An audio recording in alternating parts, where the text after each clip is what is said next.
Okay, so we are on the ferry over to Gozo now. It took us about 20 minutes to get here from St Paul's Bay. Now, we have got the car obviously, so we didn't have to do any public transport or anything like that, but not too far a journey, and the boats are pretty frequent, to be honest. Like, we kept changing which one we were going to get. We did start with like 9 o'clock, I think that's what we were aiming for, and then 9:30, and now we're on the 10 o'clock one. It is about 20 past 10, still haven't moved, so yeah, don't know how long it even takes, to be honest, but yeah, basically you just drive up. There's like lanes that you get directed into, and then they get directed onto the ferry, nice and easy. We haven't paid anything yet. Apparently, like, pay on the way back, which we'll find out. But yeah, we haven't paid anything yet. No one's asked us for tickets, so we're going to find out the hard way about that. But yeah, so that's that. So we don't really know much of the details. We're just winging it. We're just going to see what happens. But we've got a few kind of things we want to do once we get over there. So yeah, we'll see what like.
So we have arrived here in Gozo. The ferry took I'd say about 15 minutes actually. It wasn't that too long at all.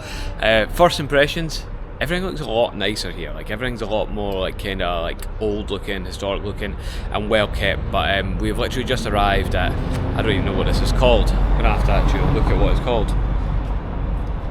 So, oh, I can't say that. An archaeological park. I'll show you guys. But yeah, I can't say that. Gigantia. Ah, fucking knows. We should have a whole video on me trying to pronounce some of these Maltese names.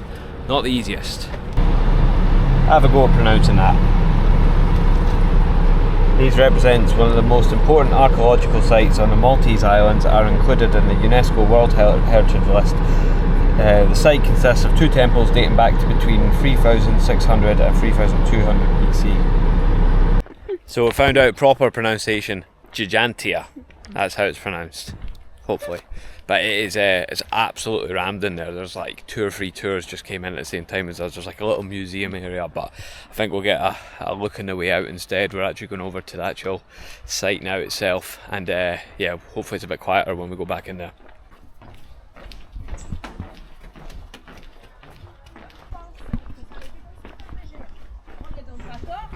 As Sophie says, love a bit of old rocks, but this structure is actually older than the pyramids of Egypt, so there you go.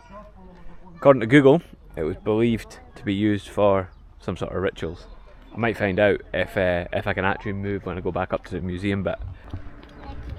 Still got the scaffold up and everything. Oh, exactly. See, it's not that old. Maybe not finished it yet.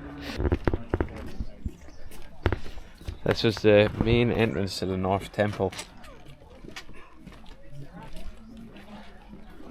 Some big stones.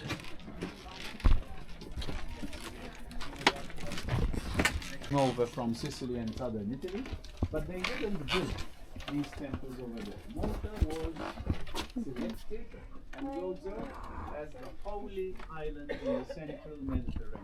And this is where they built When I look at this, I'm thinking, how did they get those stones there in 3600 BC? I don't think they did. What do you think? Aliens. It's like aliens built the pyramids. Same thing. This is not a conspiracy theory channel. That's a big stone.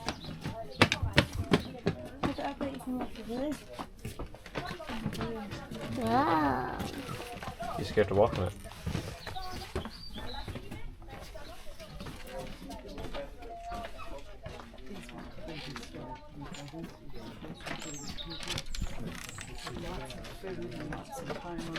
What is that? That's your toilet. Look at those big rocks. So for €20, I would say that was well worth it. Sophie and Grace may not agree, but I would say it was worth it. Thought it was cool. I like seeing old shit. The tour groups kind of ruined it a little bit. There was like too many of them, and it was like quite small spaces when she got down there and got into the actual building itself, or the remains of the building. And we had to squeeze past a tour group on our way out there, and it's quite tight, so that's fun. Sophie said one of them stunk a BO as well, so that's always good. Next, we are moving on to the Tapinu National Shrine. So this is one of Malta's most visited sites. Its history dates back to 1883, when a peasant working in the fields heard the voice of Our Lady calling to her from the painting inside a tiny chapel. From then on, the building became a popular pilgrimage site, and its visitors soon overwhelmed the tiny church. So we're going to pilgrimage there. We're going to go there and have our little religious pilgrimage and see what the crack is.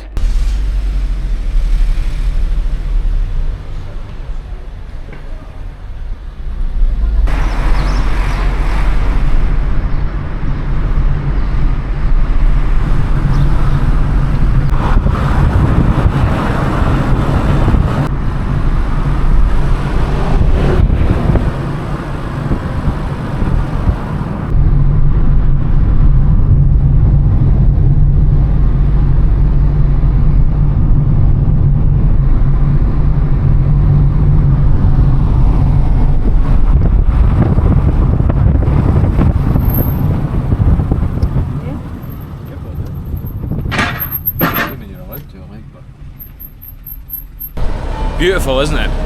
But I wonder if the Maltese government have ever considered knocking it down, building a Starbucks, a B&M, Home Bargains and a McDonald's. Might be more profitable. So this one isn't quite as old, but makes up for it in its sheer beauty. Genuinely, I sound I sound sarcastic when I call it nice. It is genuinely lovely.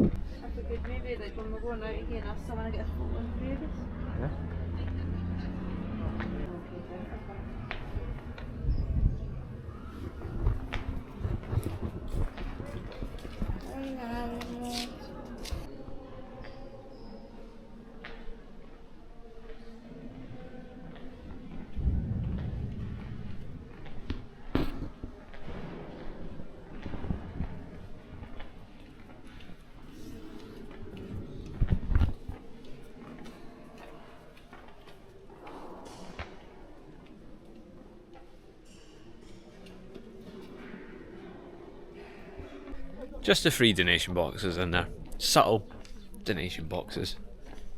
Can't miss them out, can you? The Lord need thy payday. Just a quick tip, if you do want to come in, make sure you wear something that covers your shoulders. Sophie chose to wait outside.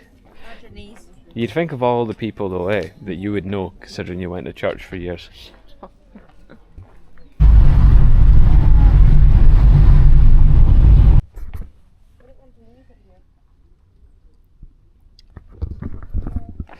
Weed al Assi, apparently. Apparently that's how you say it.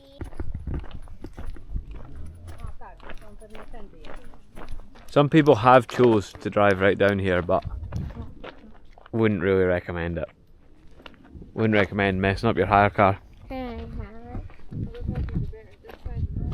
okay. Here this guy goes anyway.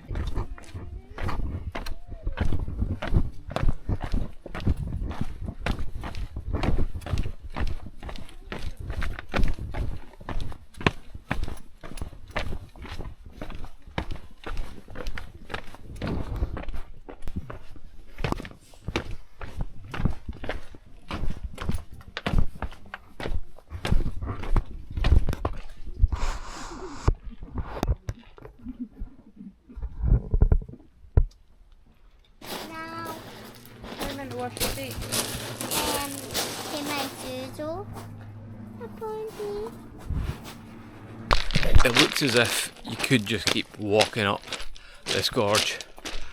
I'm not going to go all the way, but I'm going to have a little look. Look at that. Imagine that fell on your head. That would not be good. Get rid of that quickly. Ah, lovely. Okay.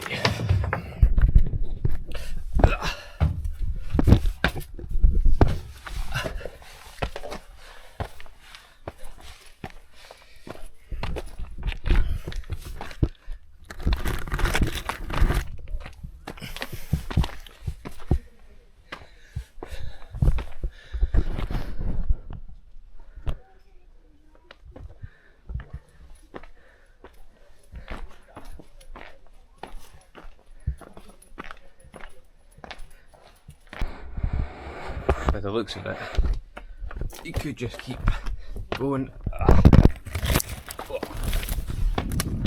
Yeah, you could just keep walking on up there. Probably as far as this whole gorge goes. But I'm not going to do that. I'm not going to leave my wife and kid there while I go on my own wee adventures. It's not exactly suitable for kids, this bit either. Now to get down without fucking myself up.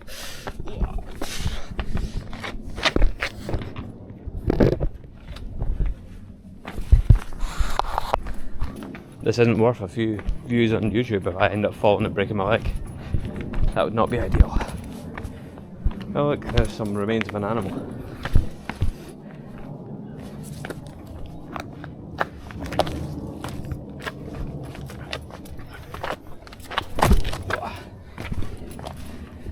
Back underneath this dodgy stone.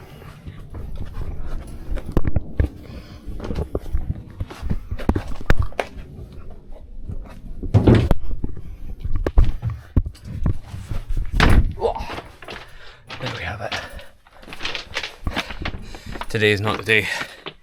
Must have been because I went that pilgrimage to that chapel. God is on my side. The stone didn't follow me. You could literally spend a whole day here though. It's lovely. We're literally just coming down for a look, but we do have swimwear. But if you were prepared and you had food with you, towels and everything, it'd be a nice wee place to spend a day. Now, I'm meant to wash your feet.